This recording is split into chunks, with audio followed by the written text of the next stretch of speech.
అందరిది busy busy life. మరి అంత బిజీలో పడిపోయి కొన్నిసార్లు మనకి తెలియకుండానే భావోద్వేగాలకు లోనవుతూ ఉంటాం.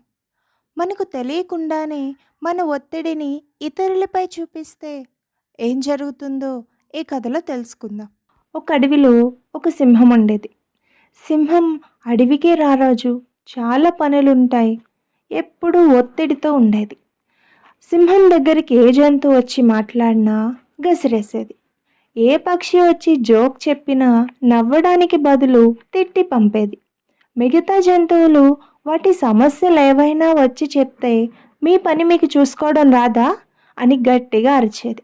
ఏ పక్షులకు కానీ జంతువులకు కానీ అస్సలు మాట్లాడే అవకాశం ఇవ్వకుండా ఎప్పుడూ అరుస్తూ తిడుతూ ఉండేది.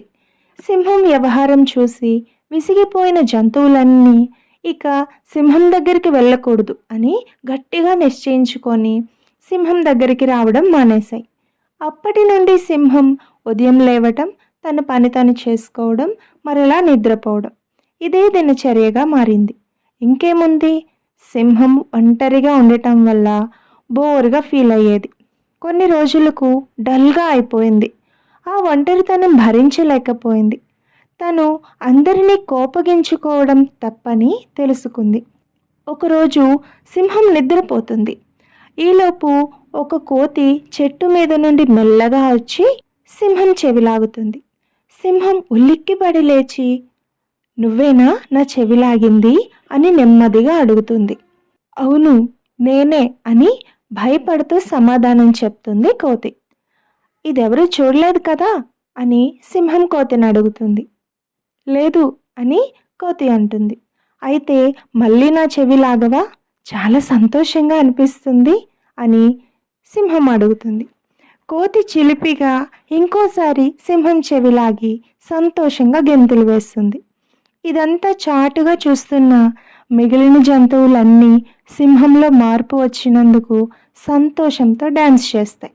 కథలో నీతి: ఇలాగే మనం పని ఒత్తిడి వల్ల, చిరాకులో లేదా అధికారంతో ప్రతి చిన్న విషయానికి ఇతరుల మీద అరుస్తూ కోప్పడుతూ ఉంటే కొన్ని రోజులకు ఎవరైనా వచ్చి మన పక్కన కూర్చోడానికి కూడా భయపడతారు. అందరూ మనకి దూరం అవుతారు.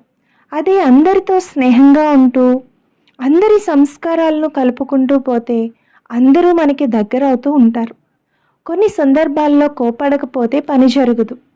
ఇలా అనుకుంటే కోపం నటించండి. వారి పట్ల మీకున్న మంచి భావన మాత్రం వదులుకోకండి. స్నేహంతో తిట్టినా పట్టించుకోరు, కానీ కోపంతో గసిరినా కూడా ఆత్మాభిమానం దెబ్బతింటుంది.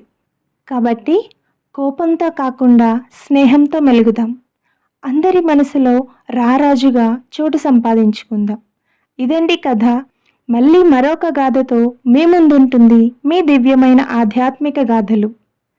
ఈ కథ మీకు నచ్చితే ఛానల్ని సబ్స్క్రైబ్ చేయండి.